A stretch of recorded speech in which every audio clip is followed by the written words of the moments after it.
we'll discuss the second coming. And can anyone tell me what have you understood from the poem The Second Coming, which is written by William Butler Yeats? Turning and turning in the widening gyre, the falcon cannot hear the falconer. Things fall apart, the center cannot hold.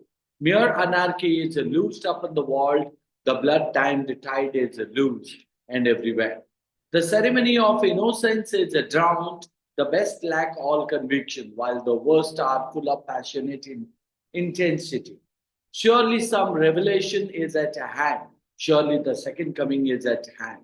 The second coming, hardly are those words out when a vast image out of spiritus mundi troubles my sight somewhere in sands of the desert, a chef with a lion body and the head of a man.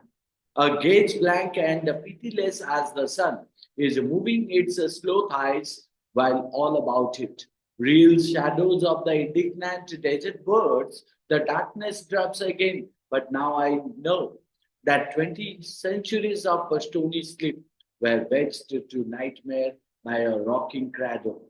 And what rough beast, its hour come round at last. Right. So we were, we come to know about the poem, which is called as The Second Coming, right, which is written by William Butler Yeats. And the poem can be found it in two stanzas, isn't it? Two stanzas, appearing like two stanzas. But at the same time, this is the poem which is one of the most evocative, right? What do you mean by evocative? So something which is influenced, right? And you can also say that as celebrated, evocative and celebrated poems of the 20th century, isn't it? So it reflects W.B. Yeats' deep concerns. Concerns about what? Concerns about the tumultus. Tumultus, you understand? That called as vibration, or you can say that shaking, or called as a twisting, trembling, that kind of a state, right? Which will make you feel like shivering, right? So state of the, but at the same time, the poet stated that what his concern about the tumultuous state of the what world. Drawing on you can say that apocalyptic image, symbol, apocalyptic imagery, and also mystical symbols. Mystical, you understand, something which is imaginary or mysterious type. Symbols to express a sense of confusion, foreboding, that called as looking to the future, and changing the change, transformative change. Right. So when we talk about this poem, the poem begins with nothing but chaos and anarchy. When we talk about chaos, what do you mean by chaos? Confusion, right? Dilemma. And what do you mean by anarchy? The kind of a ruling, right? So the poem opens with the, you can say, the image of the falcon circling out of the control, symbolizing a world where order and structure have broken down, right? We are talking about means the world is not in the state of comfortable, or you can say that calmness, isn't it? We talk about that the world order and structure have broken down. Why? Why do we call to it? Because in the poem, the line which is written, things fall apart, right? So the center that cannot hold, things fall apart, the center that cannot hold, right? These are the kind of lines which are giving us a sense of what? Societal collapse, right? Societal collapse, and you can also say moral disintegration, isn't it? So second one is called as the apocalyptic, right? When we talk about apocalyptic or apocalypse, right? So W.B. Yeats refers to the second coming, is indicating a Christian, what? A Christian concept, right? Christian's concept of what? A divine judgment, the rule of the one God. right? It's judgment and it's a renewal. So, however, rather than the poet thinks for hope, he also means sees this event as nothing but terrifying, terrible, marked by the rise of a nothing but called as a word monstrous or the phrase called a rough beast, isn't it? Monstrous and rough beast. Uh, why does the poet say this? The poet says this because means he found out that the world is not in a peace, right? The world is in the rise of what? In the rise of the monstrous or rough beast, those who ruled, isn't it? So that is also called as a second thought that the poet has means found or the poet has appointed. Then the next is called as the cyclical nature of history. When we say that cyclical nature of a history, it means W.B. Yeats was influenced, right? Now, was influenced by his theory of gyres, Gyres, gyres. Now, what do you mean by gyres? Now, that suggests the history. That suggests the history that unfolds in cycle of what 2000 years unfolds of means what we can say that unfolds in cycles of 2000 years, right? So, and the poet also mentioned on the basis of that the means widening gyre, right? So that hints at the end of an era and the birth of something new and ominous, right? So we find out lots of means symbolism in this point, right? And also we can say imagery too, imagery and symbolism. So like you can talk about the falcon and the falconer, right? The falcon and the falconer means what? The falcon's inability to hear the falconer means that represents humanity's disconnected from what, or disconnection from its guiding principle or divine authority. Right. So that is what you know as a falcon and falconer. Right. Uh, so second one is called as the deemed tide. The blood deemed tide. When we say that the blood deemed tide, the word, the phrase itself is indicating violence. Right. So not only violence, but also indicating the war that occurs in the world, isn't it? You talk about Israel, you talk about Ukraine, you talk about Russia, isn't it? What you find out that violence and war, people are innocent, people are killed.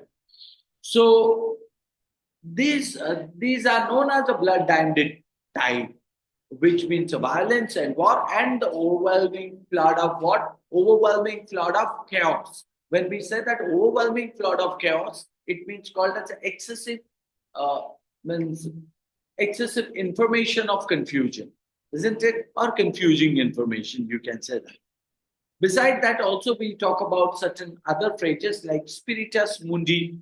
When we say that spiritus mundi, it refers to nothing but a collective memory or a universal spirit for which or from which W.B. Yeats draws what? Draws the image of a beast and a creature that symbolize primal and destructive forces, isn't it? Then the last you can say, which is the rough beast. When we say that the rough beast, it indicates a grotesque a grotesque creature that's slouching towards Bethlehem, slouching through the towards Bethlehem. It means called as a. You talk about the creature which is a grotesque that to be burned, that to be symbolizing the arrival of a what? New and malevolent age. Malevolent age. What do you mean by malevolent age? Means malevolent age called as enmity, cruelty, right? Cruelty age, hostility, isn't it? Now, in this case, when we find out the kind of themes, the kind of symbolism and imagery, the poet, through this, the poem has presented in a different mood and a different tone, isn't it? We can say that the tone is nothing but a foreboding and apocalyptic, isn't it? And W.B. Yeats creates a mood of what? A very despair in nature. Despair means called as a sad, rejected, hopeless, isn't it? And surprising, and surely as he contemplates a world that descending into or moving down into chaos and the emergence of a what unknown, possibly you can say that destructive future, right? Got my point? It means the tone and the mood of the poem. Mood is destructive. Mood is called as a hopeless. Mood is called as a rejected. Whereas tone is called as a, negative, destructive. Isn't it? So the importance of this poem is nothing but written in the year of 1919, just after World War One. World War One. The poem captures nothing but the sense of disillusionment and nothing but a death that pervasive during that time. Pervasive means that present everywhere, isn't it? Disillusionment, death, and dread called as excessively hopeless, rejected, and present everywhere at that time. And it remains a powerful mediation, or you can say that a meditation, sorry, not mediation, meditation. It remains a powerful meditation on the what? Fragility. Fragility means something which is easily broken. Broken of what? Broken of civilization. Civilization turning into individuality. And the potential for renewal through the destruction. Isn't it? And what a candidate or what a reader can take from this poem, what the outcome that the individual or the readers can get. We can say that the second coming is nothing but a kind of a poem uses vivid imagery and symbolic language to explore humanity's transition. Humanity means what? Kindness that change through cycle of destruction and creation. Isn't it? Leaving readers with nothing but a haunting question about the forces shaping our destiny. So what will be our future? Isn't it? Now, let me point out, yesterday I watched one web series and where I found out like Tukurake, isn't it? A very nice web series where I found out. Tukurake man. So it's a kind of, he means? Okay, I thought like he took he rejected your proposal, right? So after, no, you only pointed. See, that's what is called as a communication, isn't it? When you do not flow your words and sentence in a proper manner, so people will definitely take it. People will definitely take it wrong way, isn't it? So you accept your mistake, right? Now, coming to the next one, let's come to the topic. We are going derailed with the from the topic. So the title, The Second Coming, is nothing but a profoundly or excessively significant or important and that put a layer reflecting the poem's central themes of what? Central themes of transformation. Transformation means changing, isn't it? So transformation, apocalyptic and apocalypse and renewal. And the justification of the title is nothing but a biblical allusion.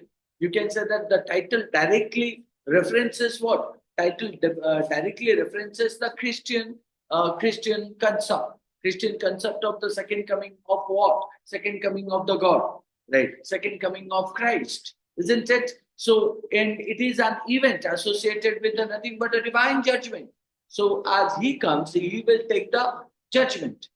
The end of the world also, you can say that, and the ushering of a new era of peace. It means the world which is turning into a different level will be destroyed and the new world will be created and the new God will come out. Or sorry, the God will come out second time. Isn't it?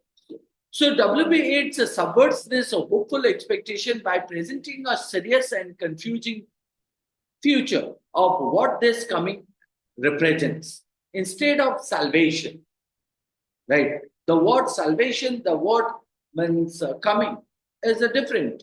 The arrival heralds destruction and the rise of a nothing but a monstrous rabest. Right. Um, Okay, so coming to the point, the first stanza where we start with a line called as a turning and turning in the widening gyra, right, or gyre. So the image of a gyre or called as a spiral or circular emotion, right, circular motion.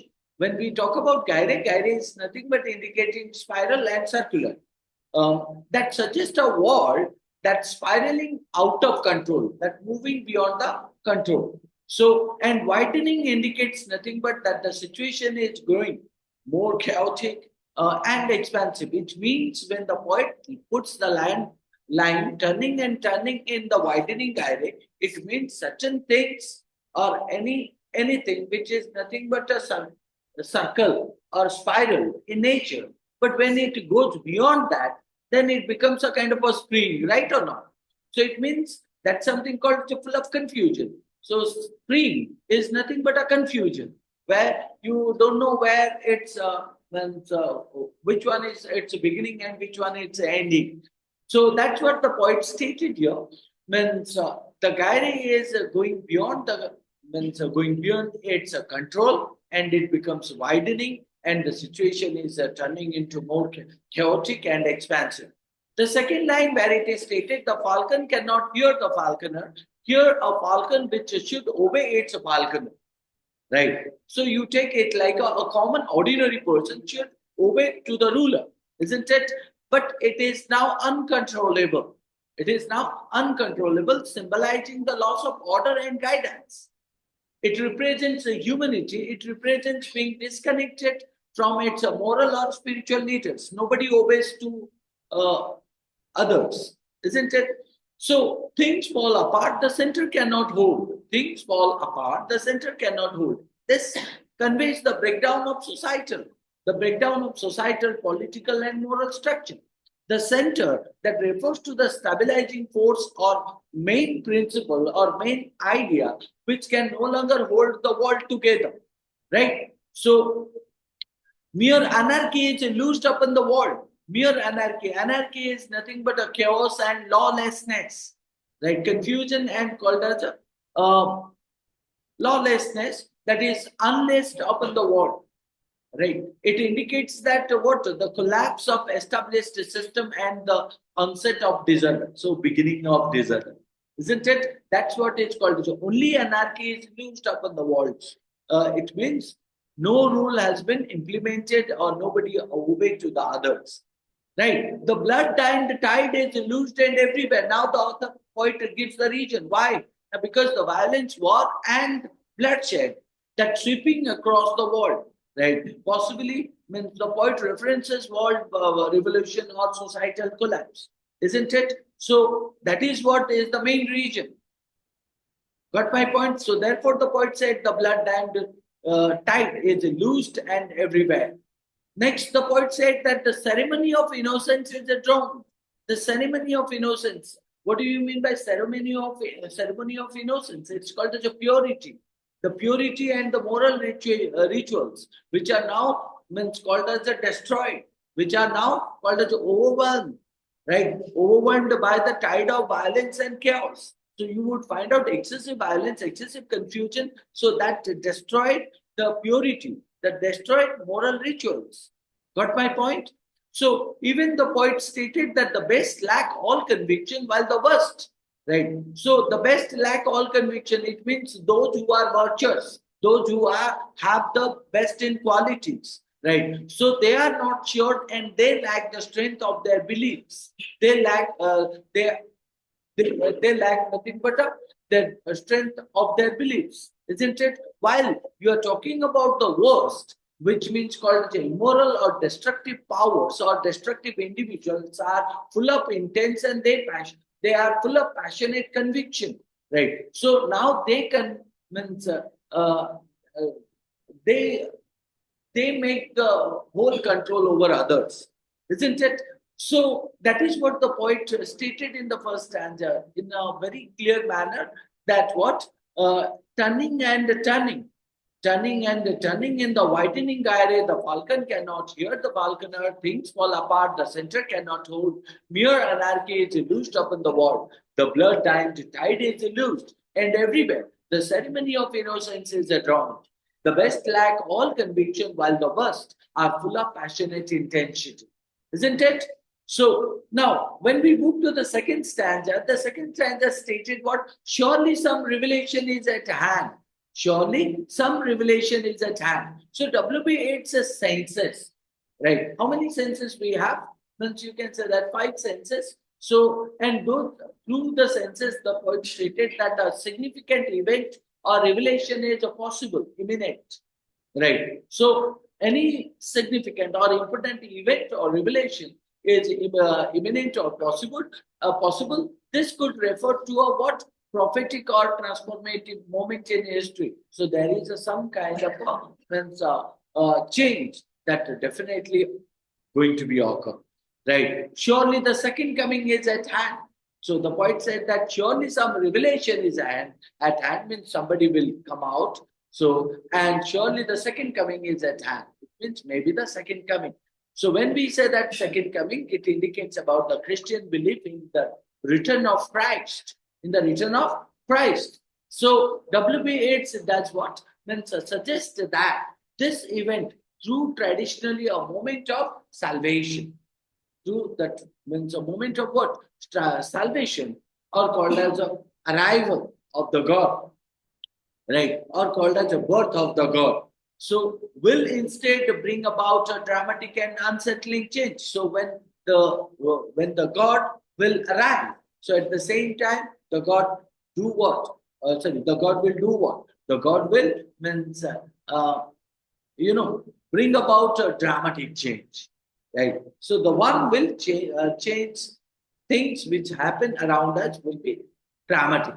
So the second coming, hardly are those words out. The second coming, hardly are those words out. So it is almost shocked by the immediacy of this revelation, right? So the phrase when he said that hardly are those words out, it means this suggests that hardly are those words out. Suggests that what the concept of the second coming has barely been spoken, has barely been heard, right? When a terrifying image arises in his mind. He did not even think of the second coming. So it means he realizes that means, the belief of Christianity will arrive to the world the second time. So after that, the poem might have written, isn't it? So when a vast image out of spiritus mundi or spiritus mundi, when a vast image out of spiritus mundi. So spiritus mundi is what actually? Now that refers to a collective universal spirit, collective spiritual universal spirit, or you can say that consciousness, right?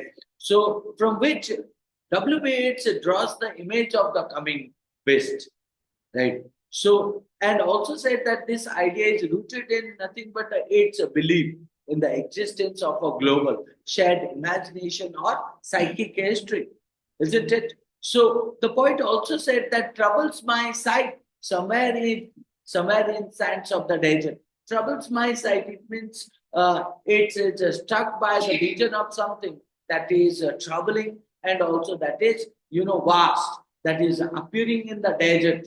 So appearing in the desert means the desert that is filled with the sand, but you won't find out any existence, right? So a symbolic space often associated. Symbolic space means someone's shape, that have taken the form, right? Often associated with the desolation. So when we talk about desert, it is nothing but a space that is nothing but a hopelessness, desolation, right? So the unknown and the poet, spiritual emptiness. So in that case, the poet said that what? The vision of something troubling and vast appearing in the desert. So desert, which is a symbolic space or often associated with the desolation, but the unknown and spiritual emptiness where you would find out when somebody will appear, isn't it? So the poet also said that a shape with a lion's body and the head of a man. Shape with a lion's body and the head of a man. It means this grotesque and unsettling. So grotesque means called as a unsettling or illusional, right? Illusion image refers to nothing but a monster creature. Why it is called as a monster creature? Because the body is a lion and the head is the human being's head. In that case, what do you call to it? A monster? Right. Monstrous creature. The lion's body suggests strength, power, and violence. Strength, power, and violence. While the human head hints at what? Intelligence or agency. Isn't it? So, because the mind will control the body that have nothing but the strength, power, and violence. Isn't it? So, this hybrid creature symbolizes what? Something both animalistic and human, right? Animalistic and human, perhaps representing nothing but the duality of destruction and region, right? So destruction and region. Now that is why the poet gives the lion a shape with the lion's body and the head of a man. A gauge blank and pitiless as the sun. A gauge blank and pitiless as the sun. It means the creature, the creature's gauge. Gauge means what? Looking or means appearance, you can say that, or the creature's gauge is nothing but a cold, indifferent, right? And unfeeling, no feeling. So much like the sun, isn't it? Which can be harsh and unforgiving, which is nothing but a harsh and unforgiving. So sun is taken as a negative symbolism, right? Harsh and unforgiving. So this suggests that the coming force will be nothing but a merciless, right? Merciless means unkind and without having compassion. Compassion means that called as no peace is present here. So is moving its slow thighs, is moving its slow thighs while all about it. So is moving its slow thighs, right? So the creature is slow moving, right? But it's a present age, inexorable. You cannot escapable. So its present cannot escape you, isn't it? So this slowness may symbolize what? The surety of the coming, right? Surety of the what? Coming change, right? So, real shadows of the indignant desert birds, real shadows of the indignant desert birds. So, when we say that real shadows of the indignant desert birds, it means what? The indignant desert birds that could represent what? Indignant means what? Something that causes you anger, right? So, it could represent nothing but a hostile or a vengeful force. What do you mean by hostile? Hostile, it's called as enmity. And what do you mean by vengeful force? The meaning of vengeful force is called as, like we say, no, revenge, vengeance, right? So, vengeful force, perhaps symbolizing what? Symbolizing the chaos and unrest that surrounds this ominous figure. So, it means the creature, the mythical creature, so that have nothing but a chaos and unrest. And the creature is nothing but a threatening one, right? So ominous figure. Then the third stanza pointed what? The darkness drops again, but now I know. The darkness drops again, but now I know. It means darkness falls once again. Darkness falls once again, but this time the speaker understands the importance of the vision. Right. So, what is that? The cyclical darkness that could represent the return of an age of chaos and destruction. Right. So, because darkness, chaos, and destruction, these are three negative words. Right. That 20 centuries of stony sleep, that 20 centuries of stony sleep, 20 centuries means 2000 years, isn't it? So, the poet refers to the last 2000 years as a period of stony sleep. Right. So, what do you mean by stony sleep? That called as the world has been dormant. Stone is nothing but put in the one particular place and it doesn't move until you move it. Right. So that's what the poet stated. The world is in a dormant, stagnant, or you can say that mired. Right. Mired in what? Tradition and inaction. Got my point? So inaction means no action. Dormant, lazy. So you can say that mad in tradition means sane in all areas. So the 20th centuries of a stony slip were vexed to nightmare by a rocking cradle, were vexed to nightmare by a rocking cradle. So when we say that were vexed to nightmare by a rocking cradle, it means rocking cradle refers to what?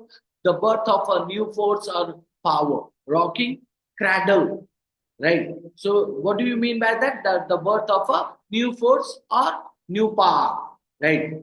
So which disrupts or disturbs the stagnant past, turning it into a nightmare, right? So the cradle symbolism, symbolizing birth, also hints at the beginning of something which is unsettling and also monster. The poet stated that, and what rough beast, its hour come round at last. And what rough beast, its hour come round at last. The rough beast, which is the central image of the poem, so that represents a destructive force. That represents what? A destructive force that has arrived to replace the old order. That replace the what? Old order. So the phrase when you say that it's hour come round and at last, that signifies the force is now sure and ready to appear, ready to emerge, right? So it's are come round at last. So slouches towards Bethlehem to be burned, slouches towards Bethlehem. So Bethlehem, right? To be burned. Now, this is the last line of the poem where the poet stated that what the best is moving towards where Bethlehem, right? So, traditionally, Bethlehem is the birthplace of whom?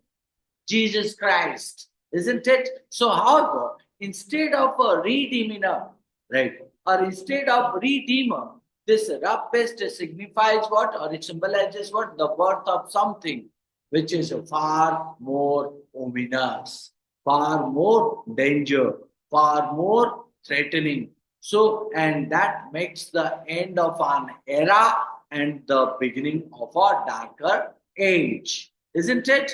So, all total, if you talk about this poem, the second coming, so where W.B. Yeats, the poet, uses apocalyptic imagery, right? Apocalyptic imagery to describe the world descending into chaos and disorder. So the poem influenced feelings of a dread, terrible forwarding, something which is called as a heinous, something which is called as a dreadful, something which is a destructible, and giving a forewarning. So giving a warning to each and everyone for the future, right? Where the second coming does not bring salvation, right? Mukti. So where the second coming does not bring salvation, but signals what? The rising of a new, right? So new what? New destructive force, right? So and the creature with the lion's body and human head symbolizes what? Now the merging of a human and animalistic quality. Human with the animalistic quality. I told you, the brain is referred to what? That's something called as a design, plan, whereas the body is means a symbolism of what? Violence, power, violence and power. Body is a lion, no? Human's brain, human's head, and body is a lion. So lion refers to what? That's something called as a violence, right? That indicates a power, whereas human brain is called as a chaos and also full of plan, isn't it? So the poet here stated that the creature with the lion's body and human head symbolizing nothing but a merging, means connection of human and animalistic traits or quality. So, and that represents a shift from a spiritual age, shift from spiritual age, from the good age to the bad, right? So, representing a shift from a spiritual age to a primal and a violent one, right? Primal and violent one.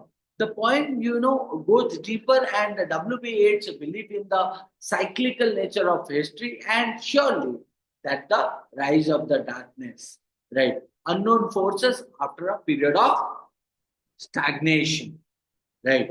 So that's what the poet stated. Now, if I talk about the poetic device of this poem, so what do we find out? You find out many poetic devices are used in this poem. Like you can say imagery, you can talk about symbolism, you can talk about irony, you talk about metaphor, you talk about allusion, and many others. That yeah, personification is there. Huh? So, and that work together to create nothing but a clear, powerful portrayal or description of a world that going down to the chaos and anticipating a destructive force. Right. So, WB Yeats' use of these devices, poetic devices, to add the depth of the poem or to make the poem meaningful and ornamental.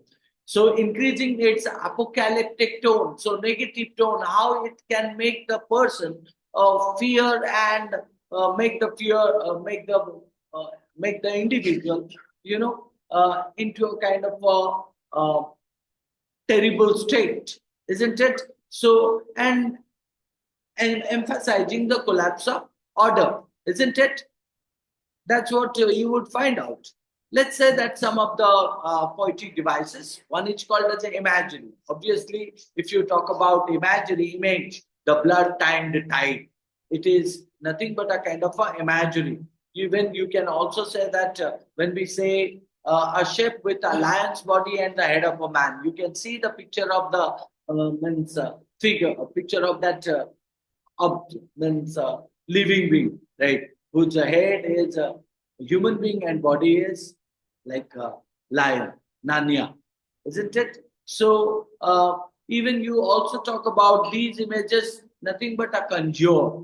So conjure what unsettling, makes you fear and makes you unsettled, apocalyptic visions that emphasize the collapse of order and the rise of something which is dangerous, right? So you talk about when we talk about visual imagery, we find understand these are the lines. But at the same time, this poem also have another type of imagery which is called as a sensory imagery, right? Sensory imagery. So when we talk about sense, and where the poet gives a line called as a gauge blank and pitiless as the sun, a gauge blank and pitiless as the sun, right? Which influence nothing but a strong visual and emotional responses, highlighting what the sense of uncaring and destructive force, right? This is called as one of the poetic device. Second is called as a symbolism. When we talk about symbolism, we talk about the falcon and the falconer, right? So here we symbolize what the loss of what control and the breakdown of the relationship between what humanity and its guiding principle or authorities, right? Second, you would find out the rough beast. So the falcon and falconer, the rough beast and the Belhal, right?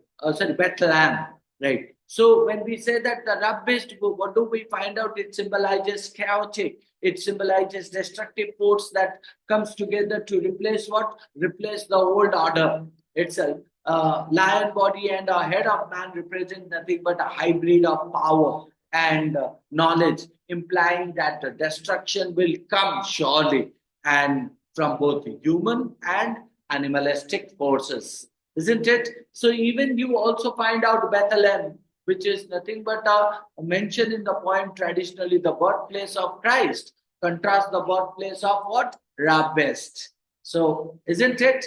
So with the Christian idea of salvation and peace, symbolizing what? The inversion of expectations, isn't it? Now, besides symbolism, you also find out allusion. When we talk about allusion, there are two. One of the allusion is called as a biblical allusion. Like when you say the second coming, which is directly representing what the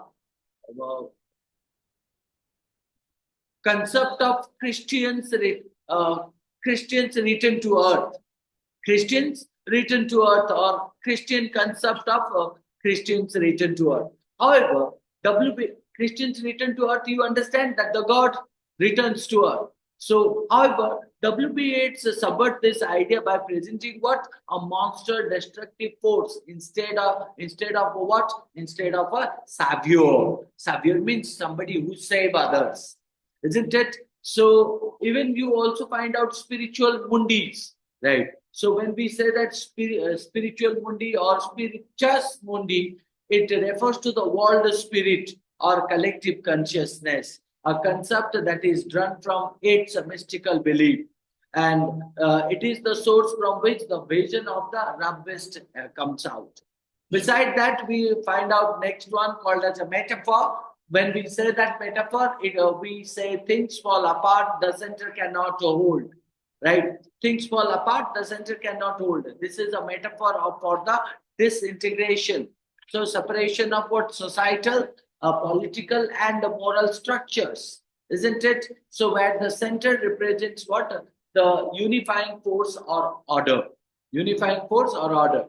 The next you would find out the blood dimmed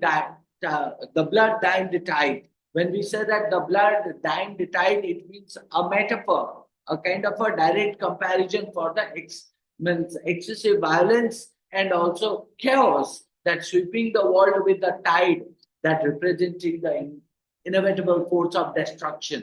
Surely the force of destruction, isn't it? Even we also find out another metaphor that called as the ceremony of innocence is drowned.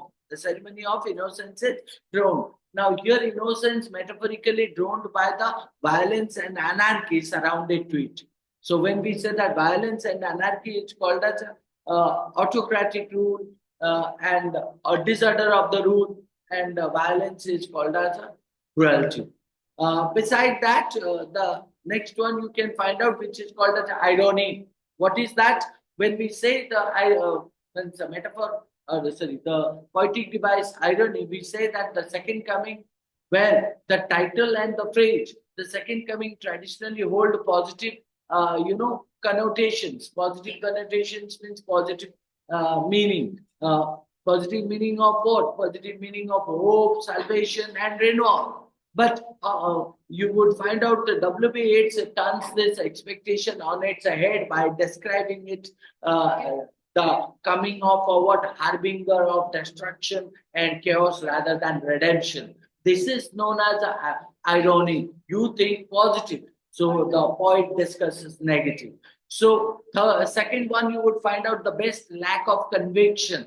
The best lack of conviction or the best lack conviction. So which is also known as irony in the idea of what? Idea that the good, right, virtuous people are not sure and lack the strength of their belief, right? So while the wicked are what? Filled with passionate intensity.